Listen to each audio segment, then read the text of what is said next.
What if I told you that the breathtaking spectacle you witnessed in 2026, the glittering facade of the Winter Olympics, was not just a meticulously crafted illusion, but a precipice?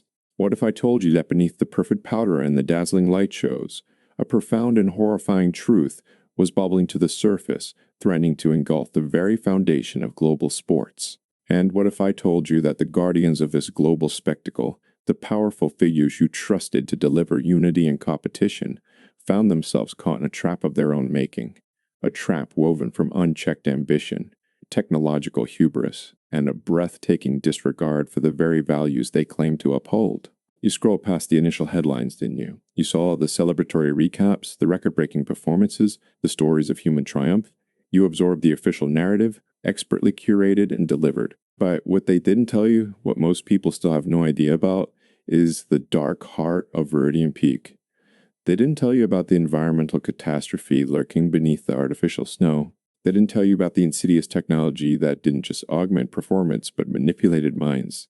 And they certainly didn't tell you about the intricate web of corruption, the backroom deals, and the shocking cover-ups that made it all possible. You think this was just another Olympics? A few good games, a few bad calls, some doping scandals quickly swept under the rug? No. This was a turning point, a rupture.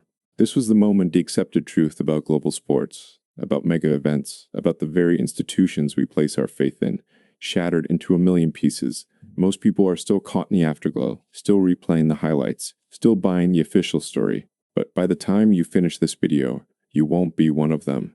You'll understand not just what happened, but why it happened. You'll see the plan, the playbook, the cynical dance of power and profit. And you'll understand why the 2026 Winter Olympics wasn't just a sports event.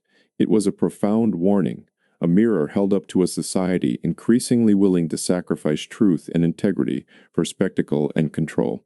Let's set the scene. The bid for the 2026 Winter Olympics was heralded as revolutionary. Forget traditional snowy peaks and existing infrastructure. The International Olympic Committee, or IOC, the venerable institution that governs the Games, embraced a daring, unprecedented vision. Veridian Peak. Not a city, not a natural mountain range, but an entirely artificial winter sports complex. Located in a region previously unsuitable for winter sports, let's imagine a high-altitude, arid, mountainous terrain in a developing nation.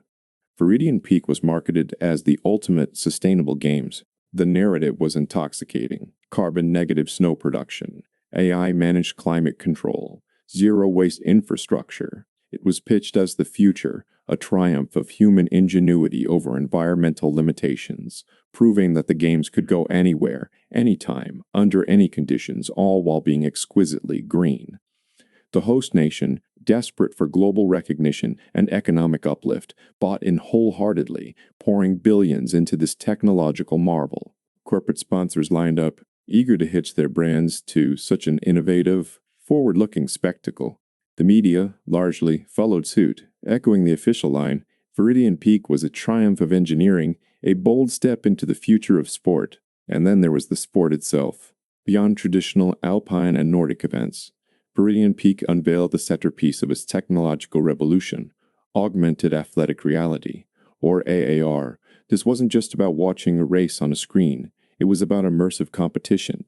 Imagine bobsledders navigating an ice track enhanced with real-time digital overlays, showing optimal lines and competitor positions directly in their vision. Picture ski jumpers experiencing instantaneous wind flow analytics fed directly into smart goggles, allowing for micro-adjustments mid-flight. Or cross-country skiers seeing digital ghosts of their competitors, pushing them to new limits. It was billed as the ultimate fusion of human potential and technological advancement, designed to create faster, more precise, more thrilling events. Athletes were trained not just physically, but mentally, to integrate these digital layers into their performance. It was a new frontier, a masterstroke of innovation, they said. The initial events were spectacular. Records tumbled. The visual experience for viewers, whether in person or at home, was unprecedented. The athletes, many of whom had embraced AR training, spoke of feeling one with the system, unlocking new dimensions of their sport. The IOC beamed. The sponsors rejoiced. The host nations celebrated. It was all going according to the plan, the meticulously orchestrated plan to redefine the Olympics, to push boundaries, to control the narrative of progress. But then something began to unravel. Slowly at first, a whisper, a tremor, a glitch in the perfect machine. The first signs came from the environment itself. Despite all the promises of carbon-negative snow, the underlying climate control system of Veridian Peak began to falter. The region, already prone to extreme weather, experienced an unprecedented heat wave, followed by erratic, localized blizzards. The advanced snowmaking technology, reliant on vast, complex energy grids and untested atmospheric manipulation, struggled. What was once perfectly sculpted alpine runs became patchy, slushy, then unexpectedly brittle. Behind the scenes, emergency teams worked frantically, battling against nature's unpredictable fury. The official line was minor technical adjustments, unforeseen atmospheric anomalies, but the cracks were showing. Spectators started noticing the immense, almost desperate resources being poured into simply maintaining the environment, a stark contrast to the initial claims of effortlessness. Then, the ARA began to show its darker side. The athletes, these paragons of physical and mental discipline, started exhibiting strange behaviors.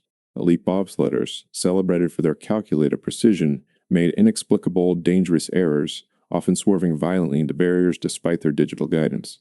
Ski jumpers, mid-air, would suddenly freeze, disoriented, losing critical seconds or even crashing. Reports of athletes experiencing severe disorientation, vertigo, and even panic attacks began to circulate. Some described vivid hallucinations during competition, digital ghosts that weren't supposed to be there, or intrusive auditory commands that clashed with their own instincts. The euphoria of being one with the system quickly curdled into a sense of profound unease. The IOC initially dismissed these as isolated incidents, athlete stress adjusting to new technology. But the incidents mounted. A star cross-country skier, expected to medal, collapsed mid-race, not from physical exhaustion, but from what his coaches described as a complete sensory overload, an inability to distinguish between the physical and augmented realities. A prominent AR snowboarder, after a spectacular fall, began weeping uncontrollably, mumbling about the voices in the headset and the lines that weren't real.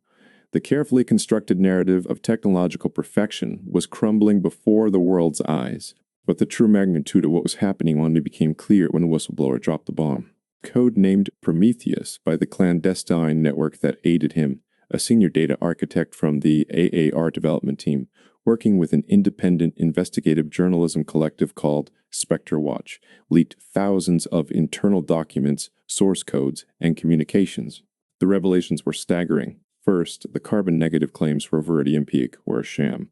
The energy required to create and maintain the artificial winter environment in such an unsuitable climate was colossal, far exceeding conventional methods. The green technology was experimental, unstable, and generating significant localized environmental damage that was systematically covered up. The heat wave and erratic weather weren't anomalies. They were signs of a failing, unsustainable system pushed beyond its limits, creating microclimates of environmental instability. The sustainable games were, in fact, an environmental disaster in slow motion. Second, the AIR system was never just an augmentation tool. From its inception, it was designed with a far more insidious purpose, psychological optimization and data harvesting at an unprecedented scale. The digital overlays and real-time feedback weren't merely informative, they were subtly influencing athlete decisions, pushing them beyond their natural limits, sometimes into dangerous territory to achieve peak spectacle. The glitches and disorientation weren't errors, they were symptoms of a system that was intentionally pushing athletes to the brink of cognitive overload, testing the boundaries of human psychological endurance for performance data. Furthermore, the system was harvesting not just performance metrics, but biometric data, neurological responses, and even psychological profiles, creating a vast database of human optimization without explicit, fully informed consent. Athletes were guinea pigs in a grand, unethical experiment. Third, and perhaps most damningly, the leak exposed a deep-seated systemic corruption within the highest echelons of the IOC. Veridian Peak wasn't chosen for its sustainability or innovation. It was chosen because of a multi-billion-dollar backroom deal involving colossal kickbacks to key IOC officials, sweetheart contracts for the tech companies behind AAR and the environmental systems, and shell corporations linked to influential figures in the host nation's government. Environmental impact assessments were falsified. Ethical reviews of AR technology were whitewashed. Dissenting voices within the IOC and the scientific community were silenced, discredited, or simply bought off. The entire project was a monument to greed, an unchecked technological gamble, built on a foundation of lies and fueled by cynical exploitation of the Olympic ideal. This wasn't an isolated incident. This was a reversal of decades of carefully managed narrative. This was the moment the IOC's absolute authority, its carefully cultivated image of unimpeachable integrity, shattered. For decades, the Olympics had perfected the art of the spectacle, convincing billions that it was a force for good, a beacon of unity, a pure celebration of human endeavor. But Prometheus's leak, dropping midway through the games during a particularly chaotic AIR event that saw multiple athletes hospitalized, ripped that veil to shreds. This brings us to the historical pattern, the long game that has shaped global institutions like the IOC. Think about it. How do organizations like this, seemingly dedicated to noble ideals, accumulate such immense power and wealth? It's a slow, insidious process, often cloaked in tradition and benevolent rhetoric. From its very inception, the modern Olympic movement, spearheaded by figures like Pierre de Coubertin, sought to create a global, apolitical platform for sport, a beautiful ideal. But even in its early days, the seeds of commercialization and political entanglement were present. Over the last century, the Olympics transformed from an amateur competition into a multi-billion-dollar global enterprise. Host cities began to compete ferociously, often overbidding and incurring massive debts. The IOC, as the sole gatekeeper, accumulated unimaginable power. We've seen the pattern before: doping scandals from the Cold War era to the present, always met with initial denial, then damage control, then promises of reform that often fell short. We've seen the human rights abuses in host countries conveniently overlooked for the sake of the games. We've seen the astronomical cost overruns, leaving behind white elephant venues and indebted nations. We've seen the relentless commercialization, where every moment, every athlete, every emotion is monetized. Each time, the IOC's playbook was the same. Acknowledge a problem, issue a carefully worded apology, promise stricter measures, and most importantly, immediately shift the narrative back to the triumph of the human spirit, the spectacle, the unity. They'd paint critics as cynical, as unpatriotic, as missing the true meaning of the games. They'd rely on the overwhelming power of the spectacle itself to wash away the controversies, to manufacture consent from a public eager for entertainment and inspiration. Who wants to question a moment of perceived global harmony? Who wants to be the one to point out the ugly truth behind the glittering facade? For decades, this strategy worked. The Olympics, despite its many controversies, maintained its iconic status, its ability to unite, its power to generate immense profit and prestige. The IOC, a largely self-governing, opaque organization, became virtually untouchable, operating almost as a sovereign entity above national laws, leveraging its global appeal to dictate terms, extract concessions, and enforce its will. They became masters of controlling belief, shaping global perception and making everyone believe that the games, at their core, were pure. But then came the reversal at Veridian Peak, the environmental collapse, the undeniable physical and psychological toll on the athletes from the AR system, and the sheer scale of the Prometheus leak was simply too big, too undeniable, too intertwined to be swept under the rug. This wasn't a localized doping scandal or a subtle financial irregularity. This was a triple threat, a blatant environmental lie, an unethical technological experiment, and institutional corruption of the highest order, all exposed simultaneously during the global live broadcast. The carefully constructed narrative didn't just bend, it shattered. Athletes, initially hesitant, found a collective voice. Veteran Olympians spoke out, decrying the exploitation. Coaches threatened boycotts. National Olympic committees, facing immense public pressure, began to distance themselves from the IOC's official denials. The global media, usually compliant with the Olympic hype machine, found itself unable to ignore the sheer volume and damning nature of the evidence. Overnight, the golden glow turned to a toxic haze. The winners that the IOC had initially projected, Veridian Peak as a model, AAR as the future, the host nation as a beacon of progress, were exposed as the ultimate losers. The host nation faced not economic uplift, but massive debt, environmental lawsuits, and international condemnation.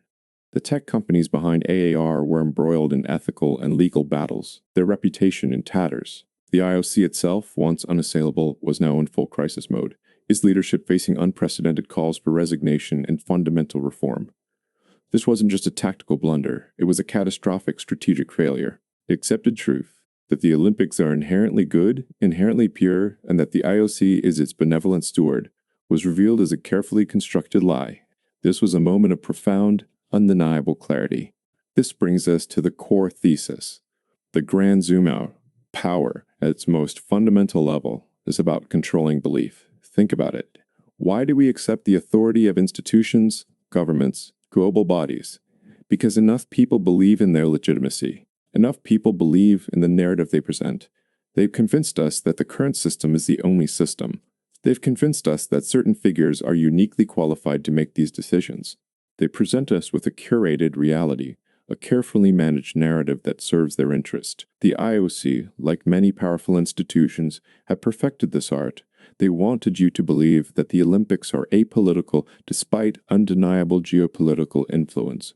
They wanted you to believe that they champion athlete welfare, despite often opaque regulations and controversies.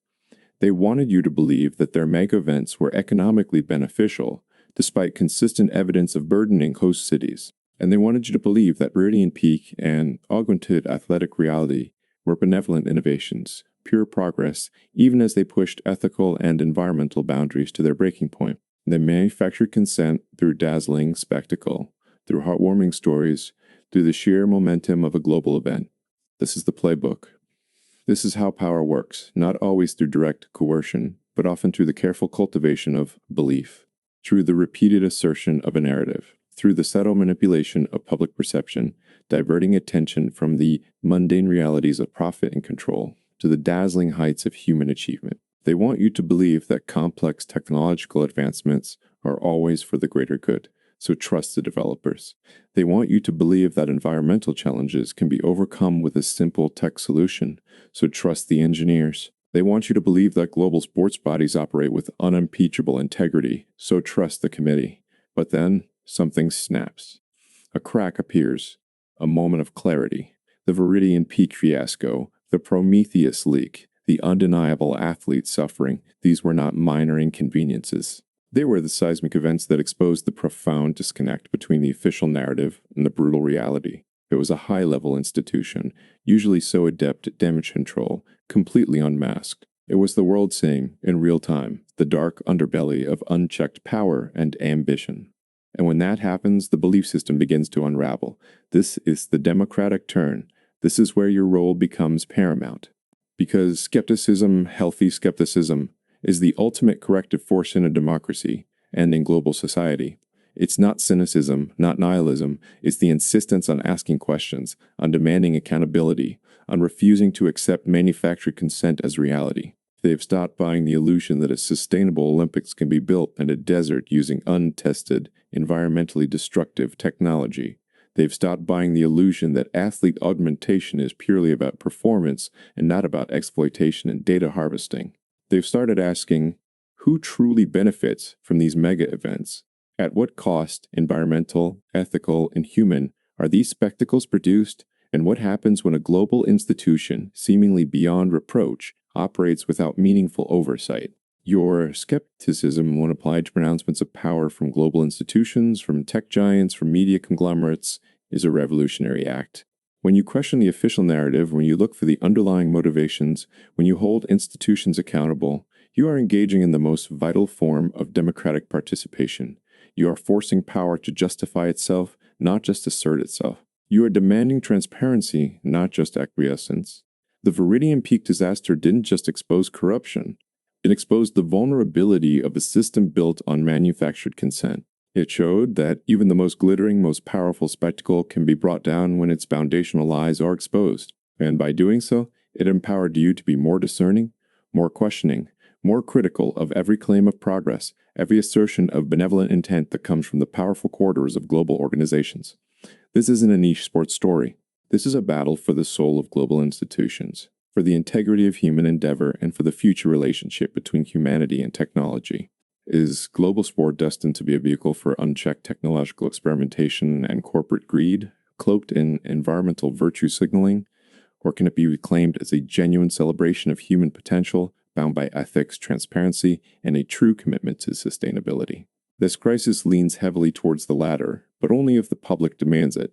It's a reassertion of fundamental values, a potent reminder that our collective future requires constant vigilance, not blind trust. Let's zoom out further. The stakes here are immense, far beyond the immediate economic fallout or the tarnished metals. This tactical episode, the singular disaster, represents a broad civilizational pivot.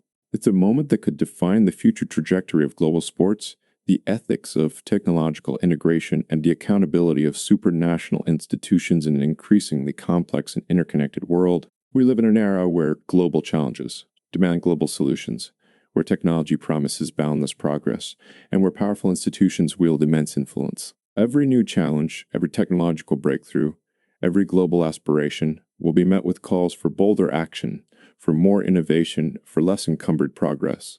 The Veridian Peak disaster, therefore, is not just a backward glance at a specific historical overreach. It's a forward-looking beacon, setting a precedent for how future global initiatives, whether in sport, science, or governance, can and cannot be conducted in the 21st century. Will Veridian Peak be a temporary blip, a small correction before the relentless expansion of unchecked technological hubris and institutional self-interest resumes its course? Or is it the beginning of a genuine realignment, a reassertion of ethical oversight, public accountability, and a true commitment to the ideals these institutions claim to represent? That, my friends, is where you come in. That's where your continued vigilance, your continued skepticism, your continued engagement becomes absolutely critical.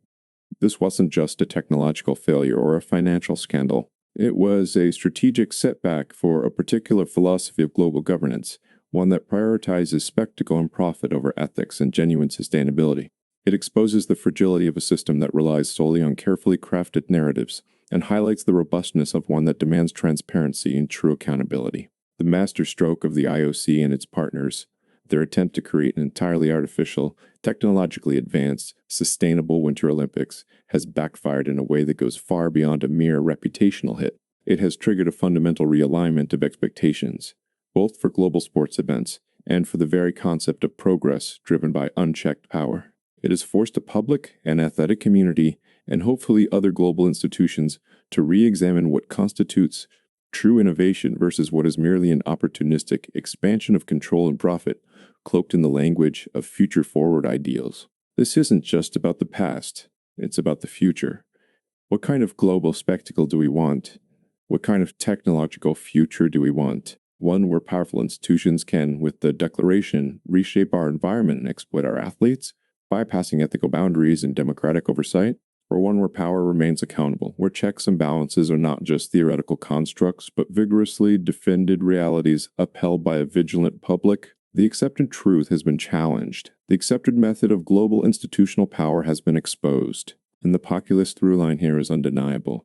The institutions, the establishment, they often operate in ways that consolidate their own power, often manufacturing consent from a public too busy, too distracted, or too trusting to look closer. But moments like this, moments of undeniable truth, moments of public awakening, serve as powerful correctives. They remind us that the ultimate power still rests, theoretically, with the people. This isn't just news. This isn't just a sports recap. This is a thesis about power. It's about how it's acquired, how it's maintained, and how sometimes even the most powerful institutions can stumble over the very foundations they thought they commanded. It's a testament to the enduring strength of truth, even against the most dazzling of illusions. I want you to really sit with this. The events of the 2026 Winter Olympics, largely sensationalized or downplayed in mainstream reports, represent a profound moment in our global history. It's a moment that tells us that the ethical guardrails, however battered, however challenged by ambition and technology, can still hold. It tells us that the relentless march towards an ever more centralized, opaque, and unchecked global power is not inevitable. It tells us that the public, when armed with truth, can still stand as a bulwark against overreach. But none of this matters if you don't understand it. None of this matters if you don't demand better. None of this matters if you passively accept the narratives handed to you, the illusion of benevolent institutional power, especially in the era of advanced technology, has been cracked. The playbook of cloaking greed and exploitation in the language of sustainability and innovation has been exposed, and the stage is set for a future where every assertion of progress will now be viewed through a more skeptical, more critical lens. This is what it means to be truly informed, to truly see how power works on the global stage and how it impacts your life and the world around you. So, what's next? This isn't the end of the story for the Olympics or for global institutions. It's just the beginning of a new chapter in the ongoing struggle for balance, ethics, and accountability. Institutions will still push, activists and whistleblowers will still fight, and the public will still decide where its belief ultimately lies. But now, thanks to the events of 2026, the game has fundamentally changed. The rules have been re-clarified, and you, knowing what you now know, are better equipped than ever to understand the implications. If you found this breakdown insightful, if you're ready to dig deeper and understand the real forces shaping our world, then do two things for me. First, hit that like button. It helps us reach more people who are hungry for this kind of analysis. Second, and crucially, subscribe to this channel and turn on notifications. We're here to continually peel back the layers, to expose the unseen forces, to give you the context that the mainstream often misses. And most importantly, join the conversation in the comments below. What do you think this means for the future of global sports, for technological ethics, for the accountability of powerful institutions? Your thoughts, your insights, your questions, they fuel this community, they keep the skepticism alive, and they ensure that the conversation around power is never truly settled.